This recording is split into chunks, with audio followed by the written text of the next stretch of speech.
हाय दोस्तों, स्वागत है मेरा यूट्यूब चैनल। आज मैं आप लोगों को ट्रांसमिशन लाइन सपोर्ट्स के बारे में बताऊंगा।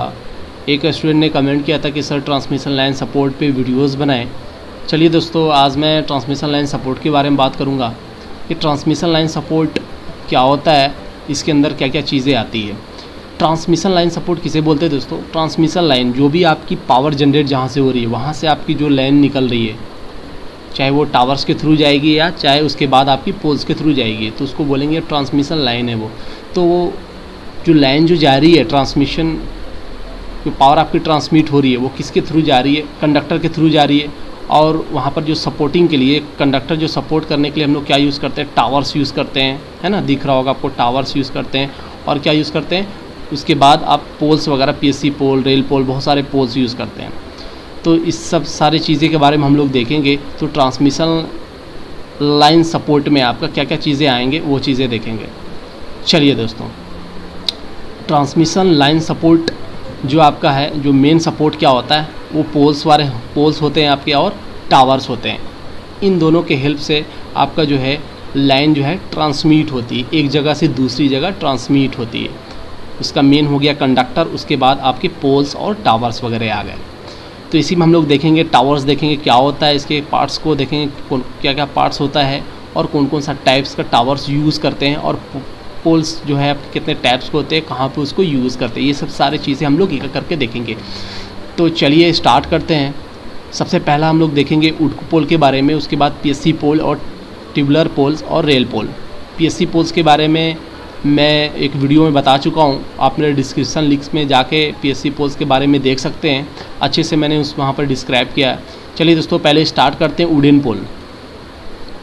वुडन पोल क्या होता है दोस्तों? जो कि वो वुड का बना होता है। यहाँ पर फोटो में आपको दिख रहा होगा, ये वुडन पोल बोलते हैं इसको। वुडन पोल जो है मैक्सिमम हम लोग एलटी लाइन में यूज़ करते हैं, और कहीं कभी कभी हम लोग 11 kV लाइन में भी यूज़ करते हैं। तो अगर इसकी लंबाई की बात की जाए, लेंथ कितनी होती है, तो अगर हम एलटी लाइन में यूज़ कर रहे हैं, मतलब जब आपकी ट्रांसफार्मर से डिस्ट्रीब्यूशन ट्रांसफार्मर जब आउटपुट निकल रही है, तो उसको, उस लाइन को क्या बोलते हैं? एलटी लाइन, मतलब 230 और 440 लाइन। उस केस में जो वुडन पोल की जो साइज़ होगी, लेंथ होगी, वो कितना होगी? 8.5 मीटर की लेंथ होगी। उसको प्लांट कितना करते हैं? 1.5 मीटर इसको इरेक्ट करते हैं, प्लांट करते हैं। अगर 11 kV की लाइन है, वहाँ पर हम लोग वुडन पोल यूज़ कर रहे हैं, तो वहाँ पर उसका लेंथ कितना होगा? 10.5 मीटर की होगी। उसमें भी आपका डेप्थ ऑफ प्लांटिंग कितना होगा? 1.5 मीटर होगा। चलिए देखते हैं कि वुडन पोल जो होती है किस चीज़ की बनी होती है, इसकी क्या एडवांटेज डिसएडवांटेज क्या है। ये जो वुडन पोल जो होती है दोस्तों, वो किस चीज़ की बनी होती है, कौन सा वृक्ष का? मैक्सिमम आपको दिखेगा साल वृक्ष का जो होता है, साल ट्री देखा होगा आपने, वो उस चीज़ की सबसे ज़्यादा बनी होती है। और भी बहुत सारे ट्रीज़ हैं, मगर अगर नॉर्मली देखा जाए तो ये साल जो है, साल ट्री जो है, ये कॉमन है, जिससे हम लोग वुडन पोल बनाते हैं। इसको कहाँ यूज़ करते हैं? डिस्ट्रीब्यूशन पर्पस के लिए यूज़ करते हैं। रूरल एरिया, मतलब गांव के क्षेत्र में हम लोग डिस्ट्रीब्यूशन लाइन जो होती है, वहाँ पर इसका यूज़ करते हैं। 11 kV में भी यूज़ करते हैं, बट हम लोग 8.5 मीटर वाला पोल ज़्यादा यूज़ करते हैं। ठीक है, अब क्या होती है इसके साथ सबसे बड़ा ड्रॉबैक क्या हो गया दोस्तों? वुडन पोल में सबसे ज़्यादा ड्रॉबैक क्या हो गया? ये क्या होती है? सड़ जाती है। वुड की बनी होती है, तो ये सड़ जाती है, क्योंकि अगर बरसात के मौसम में यहाँ पानी, इसमें क्या होगा? वुड ऑब्जर्व कर लेगा, तो इससे आपका ये जो आपका वुड है, ये सड़ जाती है। इसकी लाइफ बहुत ही कम होती है। इसलिए इसकी लाइफ को बढ़ाने के लिए हम लोग को क्या करना पड़ता है दोस्तों? रेगुलर इसकी पेंटिंग की ज़रूरी होती है। पेंट कर देंगे तो ये क्या करेगा? कुछ समय तक के लिए आपको इसे बचा के रखेगा, वुड को सड़ने नहीं देगा। तो इसका ड्रॉबैक क्या हो गया? इसकी लाइफ जो होती है कम होती है। और ये जो ग्राउंड लेवल जहाँ पर हम लोग 1.5 मीटर गाड़ते हैं, उस क्षेत्र के, उस एरिया में क्या होता है आपका? ज़्यादा कमज़ोर हो जाता है। जब पानी जाता है इसके अंदर, तो ये कमज़ोर हो जाता है। इसलिए इसकी लाइफ बढ़ाने के लिए हम लोग क्रूसाइट ऑयल जो है लोग यूज़ करते हैं। 2 मीटर तक क्रूसाइट ऑयल डालते हैं, ताकि इसकी लाइफ को बढ़ा सके, ताकि वो जल्दी सड़े नहीं। उसके बाद इसकी मैकेनिकल स्ट्रेंथ भी कम होती है, बहुत ही कम होती है, क्योंकि ये वुड का बना होता है। इसकी मैकेनिकल स्ट्रेंथ नहीं है एज़ कम्पेयर टू अगर पीएससी पोल, रेल पोल, इसकी स्ट्रेंथ तो काफ़ी ज़्यादा होती है इस वुडन पोल से। और इसमें इंस्पेक्शन की ज़रूरत होती है हमें, हर सीजनली, सीज़न बाय सीज़न हम इसको इंस्पेक्शन करना पड़ता है कि कहीं सड़ तो नहीं गया या वीक तो नहीं हो गया। तो इसकी ये सबसे बड़ा ड्रॉबैक आपका ये 3 चीज़ें हैं कि इसकी मैकेनिकल स्ट्रेंथ कम होती है, रेगुलर इंस्पेक्शन की ज़रूरी होती है, और इसकी लाइफ जो होती है वो कम होती है। उम्मीद है दोस्तों आपको वुडन पोल के बारे में समझ में आ गया होगा। उसके बाद हम लोग देखेंगे रेल पोल। रेल पोल क्या होता है? रेल पोल ये दिख रहा होगा, रेलवे ट्रैक में जो आप लोग पोल यूज़ करते हैं, जस्ट लाइक उसी तरीके से आपको दिख रहा होगा, ये आपको उसी को बोलते हैं रेल पोल। तो रेल पोल जो है वो 13 मीटर का नॉर्मली होता है, आपको 11 मीटर का भी मिलेगा। जो पुराने पोल्स अगर इरेक्ट हुए होंगे तो आपको दिखेगा वहाँ पर 11 मीटर का भी दिखेगा, बट अभी जो है मैक्सिमम 13 मीटर रेल पोल यूज़ हो रहा है अभी, ठीक है। अब रेल पोल जो हम लोग यूज़ करेंगे वो कितने केवी लाइन में यूज़ करते हैं? 11 केवी और 33 केवी लाइन में हम लोग क्या करते हैं? रेल पोल का यूज़ करते हैं। ये 13 मीटर का अभी यूज़ कर रहे हैं हम लोग मैक्सिमम। अगर इसकी वेट की बात की जाए तो क्या है? 60.34 kg पर मीटर। अगर 1 मीटर की वेट देखें तो कितना आ जाएगा आपका? 60.3 kg वेट। अब देखिए रेल पोल को हम लोग कभी कभी एलटी लाइन में भी यूज़ करते हैं, मगर हम लोग पीएससी पोल जो है सबसे ज़्यादा अभी यूज़ कर रहे हैं, इंडिया में सबसे ज़्यादा यूज़ हो रहा है वो पीएससी पोल हो रहा है। उसके बाद आपका रेल पोल यूज़ हो रहा है। आप लोगों ने देखा होगा सबसे ज़्यादा आपको पीएससी पोल दिख रहा होगा, तो डिस्क्रिप्शन लिंक में मैंने पीएससी पोल्स के बारे में बताए हैं, आप वहाँ जाके देख सकते हैं, अच्छे से आपको समझ में आ जाएगा। तो उसके बाद रेल पोल हम लोग एलटी में भी यूज़ करते हैं, बट कुछ केसेस हैं कहाँ पे यूज़ करेंगे हम लोग। ऐसे एलटी लाइन में हम लोग पीएससी पोल यूज़ करेंगे इंडिया में। अभी हम लोग पीएससी पोल एलटी में पीएससी पोल यूज़ करें, बट 13 मीटर का कहाँ पर यूज़ करेंगे एलटी लाइन में? कहीं पर अगर हाईवे वगैरह हो या कहीं पर रोड क्रॉसिंग हो तो ये इसकी हाइट कितनी होती है? 13 मीटर। आपके पीएससी पोल 8 मीटर और 9 मीटर की होती है, तो एलटी लाइन में हम लोग 8 मीटर का यूज़ करते हैं। तो यहाँ पर अगर 8 मीटर कर रहे हैं, यहाँ अगर हम 13 मीटर का करते हैं तो आपका हाइट बढ़ गया, तो हाईवे वगैरह में क्रॉसिंग में हम लोग रेल पोल यूज़ करते हैं ताकि इसकी हाइट ज़्यादा मिल जाए, तो आपकी क्या होगी? टच नहीं करे, कोई भी ट्रक वगैरह जाएगी तो आपका टच नहीं करेगी, तो ये फ़ायदा होता है। तो ये रेयर केस में यूज़ करते हैं, मगर हम लोग 11 केवी और 33 केवी लाइन में यूज़ करते हैं। चलिए दोस्तों नेक्स्ट टाइप का हम लोग देखते हैं ट्यूबुलर पोल्स। ये क्या होती है? ये दिख रहा होगा आपको, ये स्टील की बनी होती है। ये देखिए इसकी एरिया जो है, क्रॉस सेक्शन एरिया जो क्या है, राउंड है, ये एक सिलेंड्रिकल फॉर्म में दिख रहा होगा, जो कि स्टील में बनी होती है। और ये इसकी वेट जो होती है हल्की होती है, बहुत ही हल्की होती है। इसको कहाँ यूज़ करते हैं? सिटीज़ एरिया में यूज़ करते हैं, जो शहरी क्षेत्र होती है वहाँ यूज़ करते हैं। वो दिखने में भी बहुत अच्छा लगता है, इसके वजह से भी यूज़ करते हैं। और ये हल्का भी होता है, मैकेनिकल स्ट्रेंथ इसकी वुडन पोल से अच्छी होती है। और इसका जो हाइट जो मिलता है नॉर्मली वो 9 मीटर से लेके 11 मीटर तक मिलती है। इसका यूज़ कहाँ पे करते हैं हम लोग? एलटी लाइन में यूज़ करते हैं। 230 440 लाइन में हम लोग क्या यूज़ करते हैं? ट्यूबुलर पोल। अभी मैं बता दूँ 3 तरीके का मैं बताया हूँ, वुडन पोल, रेल पोल और ट्यूबुलर पोल। पीएससी पोल्स के बारे में डिस्क्रिप्शन लिंक में दिया, वहाँ देख लीजिएगा आप। उसके बाद अगर इंडिया में देखा जाए सबसे ज़्यादा पोल कौन सा यूज़ होता है? वो पीएससी पोल होता है। उसके बाद रेल पोल यूज़ होता है। बाकी ये सब सारी चीज़ें आपको ये अभी भी दिखेगी, सबसे कम आपको वुडन पोल तो दिखेगी नहीं दिखेगी, शायद ही कभी रेयर केस में दिख जाए, बट आपको रेल पोल, पीएससी पोल हर जगह आप निकलोगे आपको दिख जाएगा। ट्यूबुलर पोल थोड़ा सा अब कम हो गया क्रेज़, मगर अभी पुराना जो होगा आपको मिल जाएगा। वुडन पोल आपको देखने को नहीं मिलेगा। चलिए पोल्स के टाइप्स के बारे में देख लिए, अब हम लोग टावर्स के बारे में पढ़ेंगे।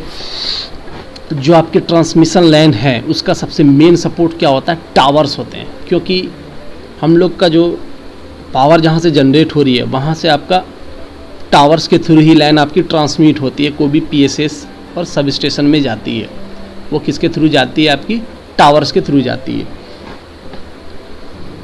या आपको रेल पोल कहीं कहीं दिखेगा, जब वो 11,000 पे आ जाएगा, 11 केवी में जब कन्वर्ट हो जाएगा तब आपको मिलेगी। तो टावर्स का सबसे मेन सपोर्ट क्या हो गया? टावर जो है सबसे मेन सपोर्ट है आपका ट्रांसमिशन लाइन का, ठीक है। तो इसमें हम लोग देखेंगे कि इसके कौन कौन से पार्ट्स होते हैं, कितने टाइप्स के होते हैं, कहाँ पर उसका यूज़ करते हैं। तो यहाँ पर मैंने पार्ट्स के नाम लिखे हैं। इसके पार्ट्स क्या क्या होते हैं? पिक एक होता है, peak of transmission tower, cross arm होता है, केग होता है, और इसका टावर बॉडी होता है और लेग होता है, ठीक है। देखिए हम लोग तो टावर्स जो यूज़ करते हैं 33 केवी से स्टार्ट करते हैं। कहीं रेयर केस में आपको 11 केवी लाइन के लिए आपको टावर्स लगाने पड़ते हैं, मगर बहुत ही एक्सेप्शन केस है, रेयर केस में यूज़ करते हैं। बट नॉर्मली हम लोग 33 केवी वाली लाइन जो है हम लोग ट्रांसमिशन टावर से यूज़ करते हैं। बाकी 33, 63, 132 ये सब लाइन में हम लोग टावर्स का यूज़ करते हैं। चलिए फिगर में देखेंगे हम लोग किसे क्या बोलते हैं। ये सबसे वाला ऊपर वाले हिस्सा को क्या बोलते हैं? पिक, ठीक है। यहाँ पर ही आपका अर्थ वायर यहाँ से जाती है, तो ये पिक वाला सेक्शन है, इसके टॉप से आपकी क्या जाती है? अर्थ वायर जाती है। ये देखिए ये आपका केग हो गया, ये आपका बोलते हैं क्रॉस आर्म बोलते हैं इसको। जहाँ देखिए एक इंसुलेटर है, इस जस्ट क्रॉस आर्म के नीचे, क्रॉस आर्म से ही ये फिट होता है इंसुलेटर। यहाँ पर नट बोल्ट से हम लोग कस देते हैं अच्छी तरीके से। तो इंसुलेटर है। तो इसी चीज़ को क्रॉस आर्म क्या करता है, इंसुलेटर को सपोर्ट करता है हैंग होने में, ठीक है। ये आपकी टावर बॉडी हो गई, ये आपका नीचे वाला हिस्सा लेग हो गया। चलिए और भी देखते हैं और क्या क्या चीज़ें आपकी लगी होती है। ये आपकी लाइन जाएगी, कंडक्टर जो है इसके बॉटम से जाएगी। मैंने इंसुलेटर के भी वीडियो बनाया था इंसुलेटर का, वहाँ भी आप देख सकते हो मेरे वीडियोज़ में जाके कि वहाँ पर मैंने अच्छे तरीके से बताया था कि ये ट्रांसमिशन लाइन में कंडक्टर जो है कहाँ से जाती है। तो यहाँ बॉटम से जाती है, ठीक है। और भी चीज़ें यूज़ होती है यहाँ पर। तो आपका एक कंडक्टर जाएगी, इसमें क्या छूट रहा है, आपका कंडक्टर छूट रहा है। यहाँ पर आपका अर्थ वायर जाएगा। उसके बाद और भी चीज़ें यूज़ करते हैं, जैसे कि डैम्पर्स का यूज़ करते हैं, बंडल कंडक्टर्स का यूज़ करते हैं। तो हम लोग देखते हैं डैम्पर्स किसे बोलते हैं, ठीक है। ये देखिए डैम्पर्स, ये आपका इंसुलेटर है, ये आपका टावर है, ये आपका ये क्या हो गया, क्रॉस आर्म हो गया। क्रॉस आर्म से यहाँ से नट से फिक्स रहता है आपका इंसुलेटर। ये देखिए यहाँ पर इसको बोलते हैं डैम्पर्स बोलते हैं। डैम्पर्स क्या होता है ये मैं बता रहा हूँ, इसका काम क्या है, क्यों डैम्पर्स लगे होते हैं। जब भी आंधी तूफान आता है तो क्या होता है, आपकी जो कंडक्टर होती है वो ऑसिलेट होती है, वाइब्रेट होती है। अगर वो वाइब्रेट ऑसिलेट होगा ज़्यादा तो इस कंडक्टर पे प्रेशर पड़ेगा ज़्यादा, तो इसके वजह से ये कभी कभी कंडक्टर भी हो सकता है आपका इंसुलेटर डैमेज हो जाए, तो ये तार टूट सकता है या गिर सकता है, या आपका क्रॉस आर्म पे ज़्यादा जोर पड़ जाए तो ये भी आपका थोड़ा डैमेज हो सकता है। तो ये सब सारी चीज़ें से बचाने के लिए हम लोग क्या करते हैं, एक डैम्पर्स लगाते हैं जो कि आपकी वाइब्रेशन और ऑसिलेशन को कम करता है। समझ में आ गया होगा आपको। चलिए अब हम लोग टाइप्स ऑफ टावर्स के बारे में पढ़ेंगे। On the basis of number of circuits, towers को 3 टाइप्स में बांटते हैं कि कितने नंबर ऑफ सर्किट जा रहे हैं। सिंगल सर्किट जा रहे हैं, सिंगल लाइन जा रही है तो उसको क्या बोलेंगे, single circuit tower. Double line जा रही है तो डबल सर्किट टावर, और 2 से अधिक जा रही होगी तो उसे क्या बोलेंगे, मल्टी सर्किट टावर। चलिए हम लोग देखते हैं सिंगल सर्किट टावर किसे बोलते हैं। ये देखिए आपको सिंगल सर्किट टावर का ये फ़ोटो है। यहाँ पर आपका 3 इंसुलेटर लगा होता है, 1 2 3 दिख रहा होगा। यहाँ पर आपकी RYB 3 लाइन जा रही है ना, मतलब एक लाइन जा रही है RYB की, कहीं से आ रही होगी लाइन या जा रही होगी 11, ये आपका 33 kV की लाइन है। ये आपका सिंगल सर्किट है। इसे कैसे पकड़ेंगे, ये सिंगल सर्किट टावर है, 3 इंसुलेटर लगी होगी, और यहाँ पर ऊपर में सबसे क्या होगा, सबसे ऊपर में आपकी अर्थ वायर। आपने देखा होगा कभी आप जाओगे टावर में, सबसे ऊपर क्या होती है, अर्थ वायर होती है, ठीक है। तो जो सिंगल सर्किट टावर में अर्थ वायर जो होगी वो 2 अर्थ वायर यूज़ करते हैं सिंगल सर्किट टावर में, और कुछ नहीं है। आप कहीं भी आप जाओगे सिंगल सर्किट टावर को आपको ऐसा ही दिखेगा, आप आसानी से देख के पकड़ लोगे। Double circuit tower, double circuit tower में क्या होगा, 6 इंसुलेटर लगे होंगे, दिख रहा होगा 1 2 3 4 5 6, मतलब ये कहीं से आ रही होगी ये, और ये भी, मतलब कहीं से अगर कोई पावर ग्रिड से लाइन आ रही होगी तो वहाँ से 2 फीडर की लाइन निकली होगी, ठीक है। RYB, ठीक है, 2 सर्किट लाइन जा रही है ना। एक ये हो गया, एक 3 का RYB वाला एक सर्किट, और ये RYB एक और सर्किट, ठीक है। तो 2 सर्किट लाइन होगी, और ऊपर से आपका अर्थ वायर क्या होगा, एक अर्थ वायर जाएगा। ये दिख रहा होगा आपको इस फोटो में, एक अर्थ वायर जा रहा है। तो आप लोगों ने समझ गया कि सिंगल सर्किट टावर क्या होता है और डबल सर्किट टावर क्या होता है, ठीक है। देख के आप पकड़ लोगे। उसके बाद एक होता है मल्टी सर्किट टावर। इसमें क्या होगा, आपको 2 से अधिक, सिंगल में RYB एक लाइन जा रही होगी, एक सर्किट, डबल में 3 सर्किट जा रही थी, 6 इंसुलेटर थी। ये आपका मल्टी सर्किट टावर। इसका फिगर आप देख लो, आप कहीं भी इस टाइप का अगर स्ट्रक्चर कहीं दिखे तो इसे बोलेंगे मल्टी सर्किट टावर।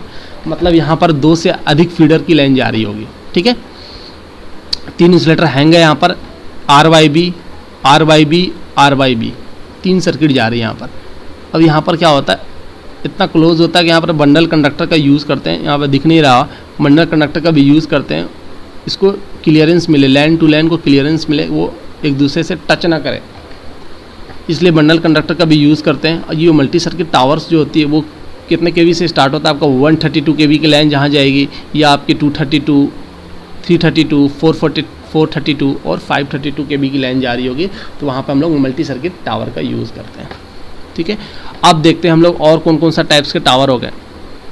ये तो हो गया on the basis of number of circuit. अब देखेंगे अगर on the basis of angle of deviation, जैसे कोई लाइन जा रही होगी टावर्स पे, तो कहीं ना कहीं वो आगे जाकर टर्न करेगी कितने भी डिग्री पे, चाहे 1 degree, 2 degree, 10 degree, 20 degree, 30 degree, उस हिसाब से हम लोग टावर्स को बांट रहे हैं 4 टाइप में, A type, B type, C type, D type. अगर आपकी लाइन 0 डिग्री, या आपके सीधी बोलो, आपको 0 डिग्री मतलब लाइन सीधा जा रही है, ठीक है, टावर्स के थ्रू आपकी लाइन सीधा जा रही है, या 0 से लेकर आपका 2 डिग्री तक अगर टर्न हो रही है तो उसको बोलेंगे ए टाइप टावर। अगर 2 डिग्री से 15 डिग्री तक टर्न कर रही है तो उसे क्या बोलेंगे, बी टाइप। सी टाइप किसको बोलेंगे, 15 से 30 डिग्री तक अगर लाइन टर्न हो रही होगी तो उसे बोलेंगे सी टाइप। और डी टाइप किसे बोलेंगे, अगर 30 डिग्री से लेकर 60 डिग्री तक की लाइन टर्न कर रही है तो उसको बोलेंगे डी टाइप।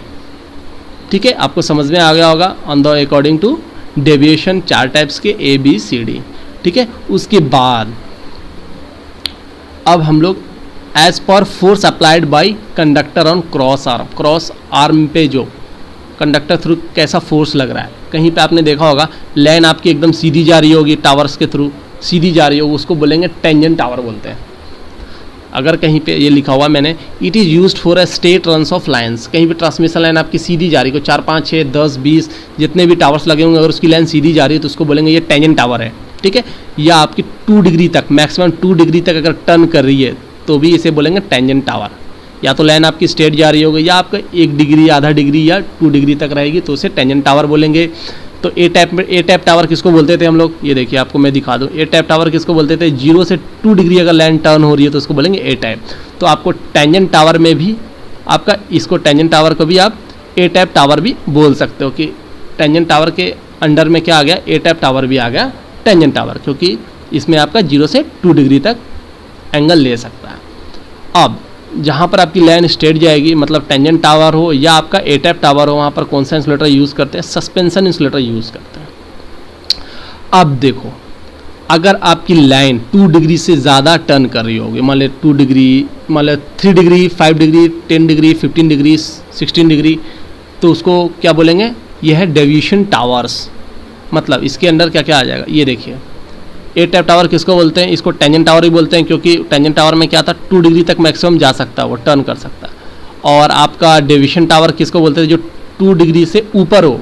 ठीक है, तो 2 डिग्री से ऊपर आपका बी टाइप भी आ रहा है, सी टाइप भी आ रहा है, डी टाइप भी, सारे 2 डिग्री से ऊपर का है। तब आपका क्या कंक्लूजन निकल के आया कि डेविएशन टावर्स को हम लोग बी टाइप, सी टाइप और डी टाइप जो है आपका, ये डेविएशन टावर भी इसे बोलते हैं, ये इसके अंदर आ गया। तो उस केस में जब भी आपकी लाइन टर्न होगी 2 डिग्री से ऊपर, तो उस टाइप को टावर को क्या बोलेंगे, डेविएशन टावर। ठीक है, उसमें कौन सा इंसुलेटर यूज़ करेंगे, स्ट्रेन टाइप इंसुलेटर यूज़ करेंगे।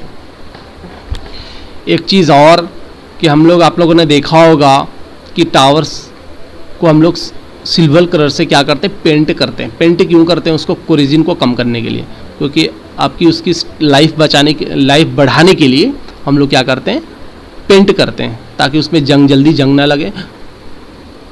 तो उम्मीद है दोस्तों मेरा वीडियो आपको अच्छा लगा होगा, आपको समझ में आया होगा कि ट्रांसमिशन लाइन सपोर्ट क्या होते हैं, टाइप्स ऑफ पोल्स के बारे में समझ गए होंगे, आप टावर्स के बारे में समझ गए होंगे। अगर मेरा वीडियो आपको अच्छा लगा दोस्तों तो मेरे वीडियो को लाइक ज़रूर करें, सब्सक्राइब भी ज़रूर करें और इस बेल आइकन को ज़रूर दबाएं। अगर इस बेल आइकन को आप दबाते हो तो जब भी मैं वीडियो अपलोड करूँगा तो वो सबसे पहले आप तक पहुँचेगा, तब आप मेरी वीडियो से ज़्यादा से ज़्यादा लाभ उठा सकते हो।